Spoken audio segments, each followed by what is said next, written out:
आपल्या जावायला तिकडे पुण्यात 15,000 आहे. त्या 15,000 5,000 खुली भाडं आहे. 1,000 घ्यायचे की झाले रे पोरांनो.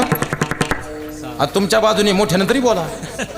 5,000 खुली भाडं, 1,000 सिलेंडर की झाले मोठ्यानं जरा 6. आता 3,000 किराणा की झाले 9. आता त्याला कमीत कमी महिन्याला 1,000 रुपये दुधाला की झाले 10.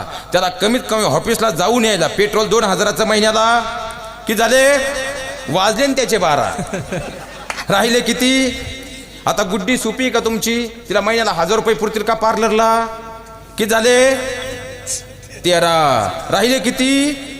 आता मला सांगा डॉक्टर इतर खर्च 1,000 रुपये की झाले 14. राहिले किती. 2 वर्षाची बचत किती झाली 12 दुने किती झाले. मग झाला गुड्डू.